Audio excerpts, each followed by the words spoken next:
ನಮಸ್ಕಾರ. ನನ್ನ ಹೆಸರು ಅಮೃತ. ನಾನು ಆದರ್ಶ ಆಂಗ್ಲ ಶಾಲೆಯ 9ನೇ ತರಗತಿಯ ಎ ವಿಭಾಗದಲ್ಲಿ ಓದುತ್ತಿದ್ದೀನಿ. ಜನನಿ ಜನ್ಮಭೂಮಿಶ್ಚ ಸ್ವರ್ಗಾದಪಿ ಗರಿಯಸಿ ಎಂಬ ನುಡಿಯೊಂದಿಗೆ ಗೌರವಾನ್ವಿತ ಗುರುವೃಂದಕ್ಕೂ ಹಾಗೂ ನನ್ನ ನೆಲ್ಮೆಯ ಸ್ನೇಹಿತರಿಗೆ 77ನೇ ಸ್ವಾತಂತ್ರ್ಯ ದಿನಾಚರಣೆಯ ಶುಭಾಶಯಗಳು. ನಮ್ಮೆಲ್ಲರಿಗೂ ತಿಳಿದಿರೋ ಹಾಗೆ 1947 ಆಗಸ್ಟ್ 14ರ ಮಧ್ಯರಾತ್ರಿಯಂದು ತಾಯಿ ಭಾರತಾಂಬೆ ಸ್ವಾತಂತ್ರ್ಯಳಾದಳು. ಆದ ಕಾರಣ ಪ್ರತಿ ವರ್ಷ ಭಾರತ ದೇಶದಲ್ಲಿ ಬಹಳ ವಿಜೃಂಭಣೆಯಿಂದ ಆಗಸ್ಟ್ 15ರಂದು ಸ್ವಾತಂತ್ರ್ಯ ದಿನಾಚರಣೆ ಎಂದು ಆಚರಿಸಲಾಗುತ್ತದೆ. ಇಂದು ನಿಮ್ಮೆಲ್ಲರ ಜೀವನದಲ್ಲಿ ಸುವರ್ಣಾಕ್ಷರಗಳಿಂದ ಬರೆದಿಟ್ಟಿರುವ ಪುಣ್ಯ ದಿನವಾಗಿದೆ. ಕಾರಣ ಬ್ರಿಟಿಷರು ನಮ್ಮ ಭಾರತ ಬಿಟ್ಟು ತೊಲಗಿದ ದಿನ. ಪರಕೀಯರ ಸಂಕೋಲನೆಯನ್ನು ನನ್ನ ತಾಯಿ ಭಾರತಾಂಬೆ ಕಿತ್ತು ಎಸೆದ ದಿನ ಈ ಪ್ರಮುಖ ದಿನ.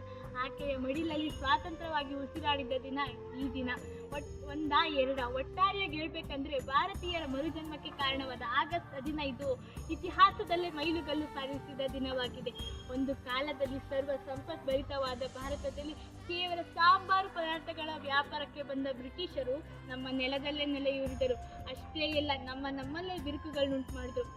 ಭಾರತ ದೇಶಕ್ಕೆ ಬಂದ ಹಲವಾರು ವಿದೇಶಿಯರಲ್ಲಿ ಬ್ರಿಟಿಷ್ ಕೆಂಪು ಮುತಿಯ ಮಂಗಗಳೇ ಸುಮಾರು 200 ವರ್ಷಗಳಷ್ಟು ಭಾರತ ಹಾಗೂ ಭಾರತೀಯರನ್ನು ದಾಸ್ಯತ್ವಕ್ಕೆ ನುಗ್ಗಿದ್ದು. ನಮ್ಮದೇ ದೇಶ, ನಮ್ಮದೇ ನೆಲ, ನಮ್ಮದೇ ಜಲ, ನಮ್ಮದೇ ಗಾಳಿ.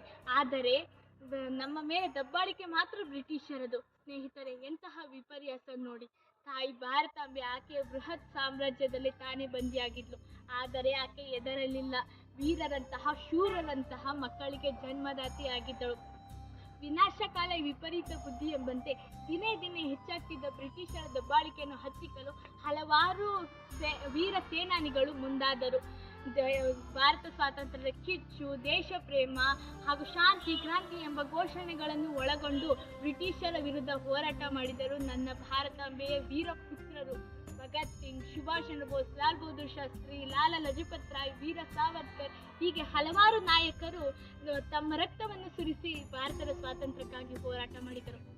ಬಾಲ ಗಂಗಾಧರ್ ತಿಲಕ್ರವರು ಸ್ವರಾಜ್ಯ ನನ್ನ ಜನ್ಮ ಸಿದ್ಧ ಹಕ್ಕು, ನಾನು ಅದನ್ನು ಪಡೆದೇ ತೀರುತ್ತೀನಿ ಅಂದರೆ, ನೇತಾಜಿ ಸುಭಾಷ್ ಚಂದ್ರ ಬೋಸ್ ರವರು ನನಗೆ ರಕ್ತ ಕೊಡಿ, ನಾನು ನಿಮಗೆ ಸ್ವಾತಂತ್ರ್ಯ ನೀಡ್ತೀನಿ ಅಂದರು.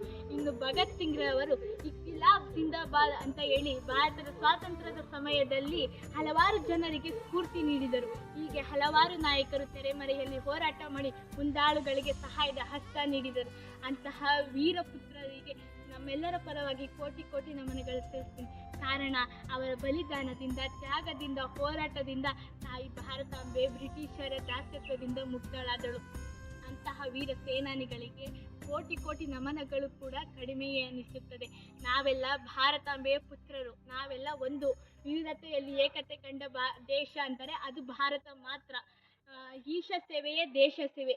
ಬರೀ ಆಗಸ್ಟ್ 15ರಂದು ವಾಟ್ಸಪ್ ಸ್ಟೇಟಸ್, ಫೇಸ್ಬುಕ್ಗಳಲ್ಲಿ ಬಾವುಟ ಹಾರಿಸಿ ಸ್ವಾತಂತ್ರ್ಯದ ಪ್ರೇಮವನ್ನು ಹೆಚ್ಚೋದಲ್ಲ. ಪ್ರತಿ ಕ್ಷಣ, ಪ್ರತಿ ನಿಮಿಷ ಅದು ಹೃದಯದಲ್ಲಿ ಮಿಡಿತಾ ಇರಬೇಕು. ಅದು ದೇಶ ಪ್ರೇಮೆ ಅಂದರೆ.